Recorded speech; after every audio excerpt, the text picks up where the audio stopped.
World. Welcome to the inaugural podcast, Fake Appeal by the Pacers with Pretty Feet. If you're looking for good Pacers, we are certainly not your guys. But if you're into Pretty Feet, then you know where you can find us. All right. So the theme of this podcast is going to be the IPL auction that happened today. So basically, the idea is to review teams one by one and then see how teams have fared in this auction. But before that, maybe a quick word on the Pacers with pretty feet. Me, Adityan, and my co-host, my co-star, I don't know, whatever you call Atar.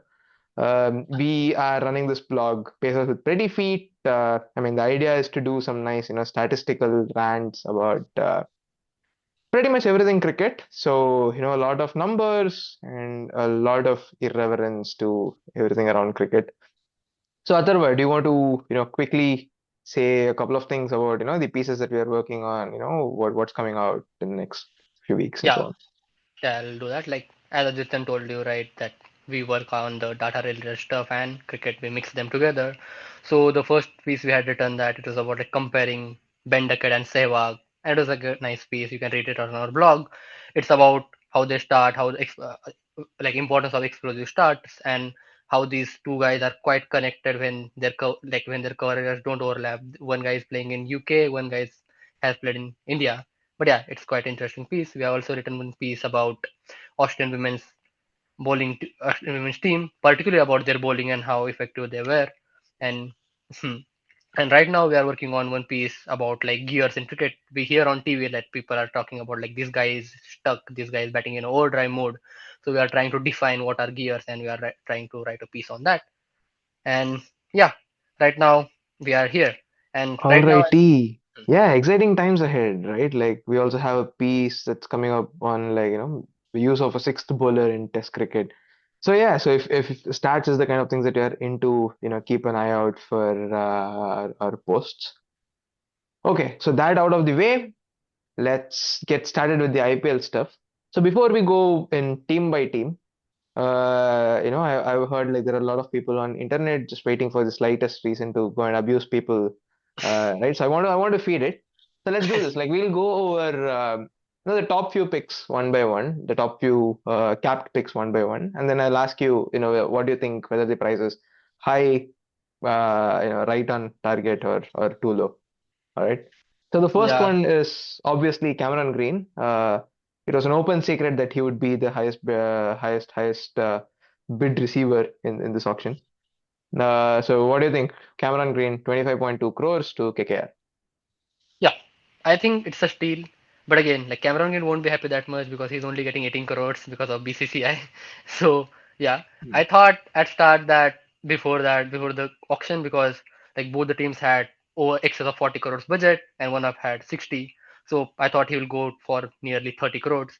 But yeah, Chennai didn't go that hard on KKR, and I think it's a nice buy because yeah, whatever he provides, there is no one in current scenario who can provide that. So yeah, I think so.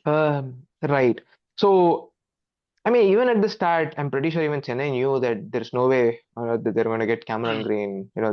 KKR basically retired and Under Russell to make sure that they can get Cameron Green. But yeah, the point of bidding for KKR is to make sure that they punch a good enough hole in KKR's wallet so that KKR's budget and CSK's budget become comparable. Yeah, Then both the teams are on equal footing and can dictate the auction on equal terms. Yeah, it is interesting. Maybe CSK could have pushed them a little bit more, or maybe not. We'll never know. But I do agree. It just feels like um, yeah, but it does feel like a slight steal given the dynamics of the auction. Maybe standalone, I don't know how much I would pay for Cameron Green, but at least for the dynamics of this auction, I yeah, agree with you. All right. Matheesha Pathirana, 18 crores again to KKR. yeah. Here I felt that they slightly overpaid, but again, Mathira Pathirana is someone who has high ceiling as Bumrah in death overs, not in like power play. But again, with the change of action, again the Sri Lanka cricket board involving too much, that's why like CSK left him. But again, looking at his very high ceiling, the kind of things he can provide, and again how young he is, so it is a nice punt to take in my opinion. So again, it's slightly overpriced, but it's okay. Fair. So CSK didn't want to spend like 13 crores on him, and then that's the reason why they released him. If you had gone for like 7, 8 crores, then certainly I would say like it would be a fair punt on him. I think 18 feels a little too high for a punt. Like if he Hmm. comes off, he's like, probably the best, maybe second best death bowler in IPL, but I don't know, 18 is like a really risky punt. Yeah. Liam Livingston, 13 crores to SRH. That was out of the blue. Like I thought at first that Leon Livingstone will someone like CSK will be interested in him. That's what we thought at start. But again, CSK was not at all interested in him. And SRH, who is stacked with foreigners, and they still got him. But again, I thought they didn't get the auction dynamics right. They had too much money left by then, and they had to take few players. So they tried taking Livingston. Again, Livingston provides something with his death over hitting and can take the ball away from both right-handers and left-handers, so can provide some bowling. So looking at it and think the price is basically because of auction dynamics. Normally, I've said that Leon Livingston stands between 5 to 10 crores, but it's fine. But I think SRS got it wrong, the auction dynamics part. Yeah, no, I mean, we don't know if Liam is still in the peak of his powers, and even during the peak of his powers, like he's supposed to be inconsistent. Like he's bought Hmm. to, go nuts, right? But despite all these, asterisks that you put on Liam Livingston, I don't know, 13 this time is like there are just no other people on Hmm. the level of Liam Livingston, like who's played international cricket and to bat, towards the end and then give you like, this quick fire 11 ball, 10 ball innings and so on. Right. Uh, right. So maybe just for the supply constraint on that kind of resource, I think maybe it's fair. Yeah. Um, all right. Mustafizur Rahman, 9 crores, 9.2 crores to KKR. Again, Mustafizur Rahman. So Bangladesh has made it clear that I think so that he is going to play the whole season. Like that's the issue with Bangladeshi players sometimes, and that was the issue with him mainly years ago. And again, he's not. He's quite injury. He was quite injury prone before, but last 2 years he hasn't picked up any injuries. Like Mustafizur Rahman at his best, we have seen in used to happen in 2016, 2017 season. Like he was basically a left like finger spinner bowling at 130s, like Jadeja bowling at 130. So he has a really high ceiling in power play and in the overs and in middle overs. Quite good wicket taker, also economical bowler. And again, auction dynamics play a part because KKR had no foreign like overseas bowlers. So yeah, having a left armor into their armor is good. So yeah, that happened. All righty. Okay, quickly then. Quinton de Kock at base price, David Miller at base price, Vanindu Hasaranga at base price. I'll say Quinton de Kock and David Miller both are steal. Like like Mumbai had only 2 crores in their bank account and they still got like really nice deal for Quinton de Kock. Like he will play a backup to Rickelton and David Miller getting a base price. You don't have to play him all the matches. Again, he's like a finisher anchor kind of a role.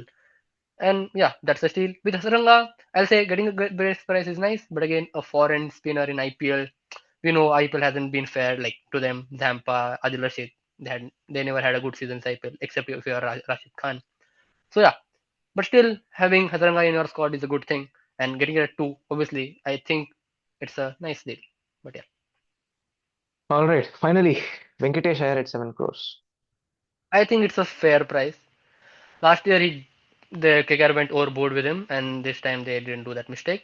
With last year, if you remember in the auction, RCB was the second team who was bidding for a year, so they got him this time, and he will play as a backup to Padikkal because Padikkal had a great season last year, and so if something happens to Padikkal, he will be a backup and nice backup to have at 7 crores. That does make sense. In some sense, it also feels like they're a proper like-to-like replacement as well, right? Like Padikkal went at 150 last season, but in some sense, there's like an anchor vibe to him.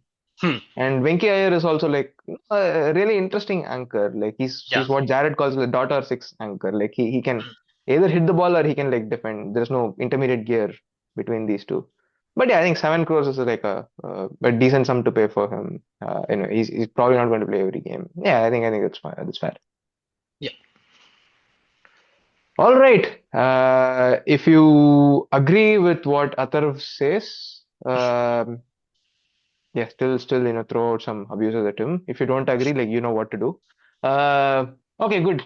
Now to the main part of our part podcast. Let's get started with the teams. We'll figure out how they fared last year and see if they have been able to fix issues, or if they have doubled down on their strengths in the auction this year. So let's go team by team. Let's start with Chennai Super Kings. I'll just share the plot. That sounds perfect. All right. So before we get into every team, I'll give you some context on what these plots are supposed to mean, right? So the green, think of it as like the average of the league. So the power play runs per over. The green says, okay, look, this is the league went at 9.6 runs and over throughout the IPL 2025. You want to be outside the green region. So in Chennai Super Kings case, they were like pretty terrible, and that's what they are inside the green region.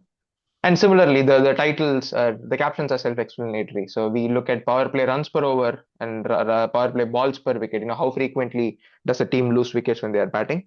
Similarly, middle order runs per over, middle order balls per wicket, and same for death. We do the same with bowling. Instead, for bowling, it's called power play economy and power play strike rate. And once again, you want to be outside the average region. The further you are outside, the better you perform, and the more inside you are, the sadder your bowling season is. Okay, let's begin with Chennai. The most obvious glaring issue with this plot is, well, how sad their entire batting looks like, right? So in the power play, their batting performance is pretty much on the center. It's like as inside as it can get, and rightly so. Their batting economy was like 8.7 when the league went at 9.6. They were like a full runs slower, and it was not as if like going slower meant they had wickets in hand as well. If you remember the Rahul Tripathi, Conway, Rachin Ravindra. There was like a big a merry-go-round, like a musical chairs that was happening on the at the open slot, and all of these will just get dismissed, and you had like Shivam Dube and at times Jadeja batting in the power play quite early on, so they were losing wickets every 17 balls. And the middle overs was like a similar tale as well. They were like the second worst in terms of the rate at which they scored in the middle overs, and they were losing runs quite consistently. They lost a wicket every 21 balls in the middle overs. And by the time death started, I think they lose over 4.6 wickets by the end of the 15th over, which basically means they don't have wickets in hand by the time the death overs start. So they score at just about 10 runs an over when the league was scoring at like 10.95, almost 11 runs an over. They didn't lose a lot of wickets in the death. I think they lose a wickets every 13 balls, where the league average was like 11 balls. So somehow they managed to not lose a lot of wickets, but that is also because, well, they just couldn't attack in the death. Like you had all of MS Dhoni, Ashwin. They just had to defend out the early parts of death over before they could go nuts towards the end. So that is one reason why they have like a good balls per wicket at the death, but they just couldn't score almost in any part of the league. So given this context, Atharva, can you take us over like what their squad last year was, and if you think that they have done a good job in addressing their issues with the bat? Yeah, thanks, Adityan. Like he gave us a overall idea about what happened last year, and let's do the analysis about yeah player analysis. So again, this plot is quite similar to that plot. Here we are plotting relative strike rate versus relative balls per wicket. Here, what does relative means is that what we saw in the green plot, the overall average team how it is performing. We are subtracting those numbers from the each per player's numbers.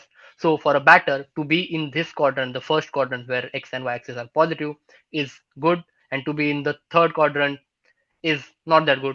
To be close to origin is just to be a bang on average. And you can see that there is no one in the first quadrant. Like and but you can see that like Gaikwad is quite close to the origin, so he was again a bang on average player. But what Rachin Ravindra and other people, others like Conway and they did, they were like too deep into the third quadrant. But what happened by as the season progressed, they got Ayush Mhatre and Urvil Patel. As you can see, they are slightly negative on balls per wicket, but they are very high intent players, and they were able to in some way get a hold of themselves. And now the new addition Samson, he is with the strike rate he's quite bang on average as a relative strike rate, but with balls per wicket he's quite nice. So in some way they try to solve their problem Right. So again. this already, like if you go back to the previous graph, right, it already kind of says how Chennai Super Kings, like they just rebuilt on the fly, right? Like they have been like a retirement home for players. Like, Yeah. that's where you go finish your careers. You had Ambati Raidu, Shane Watson, and pretty much all those kind of players come back, right? Hmm. But the middle of last season, they just went with Ayush Mhatre, Urvil Patel, and this year their big boys were Karthik Sharma, Prashant Veer, and so on.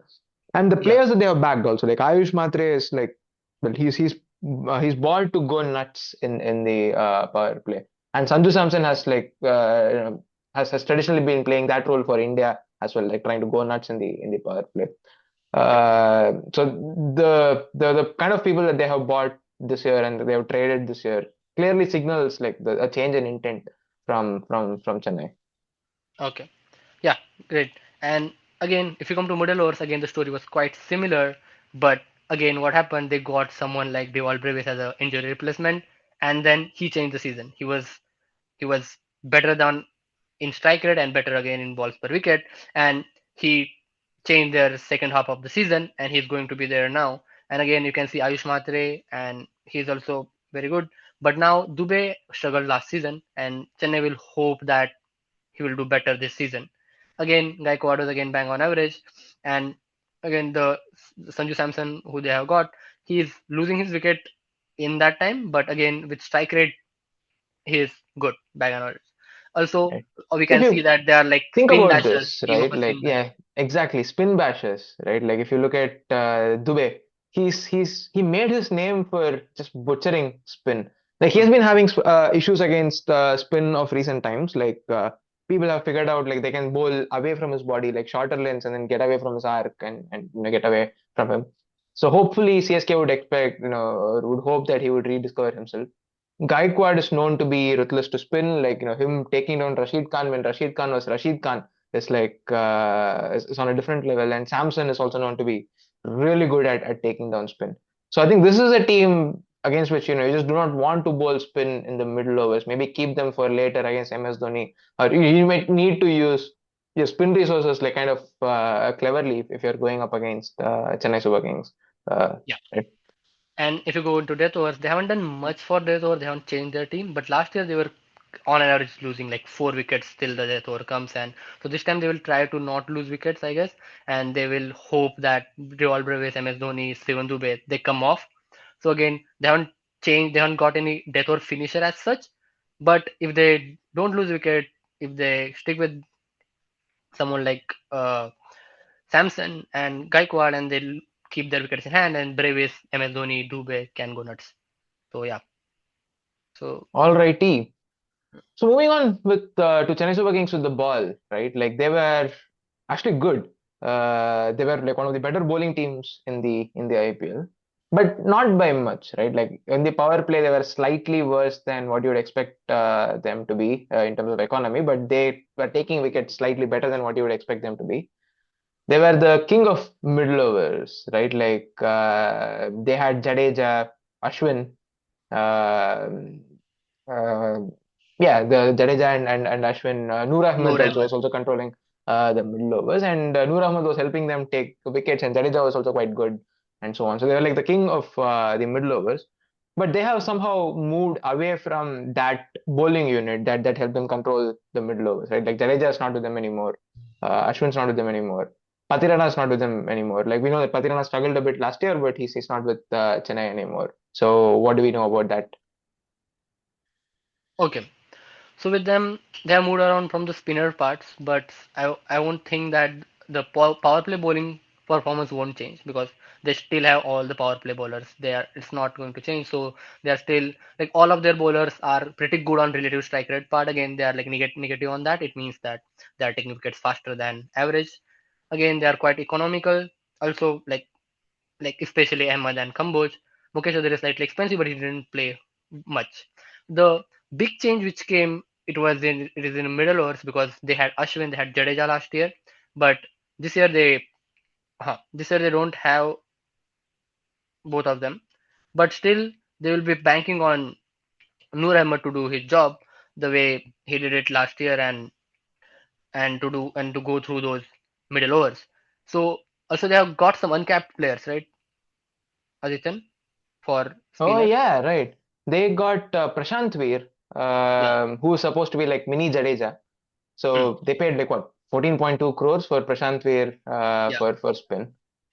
Again, like highest, uh, like he's the costliest uncapped Indian.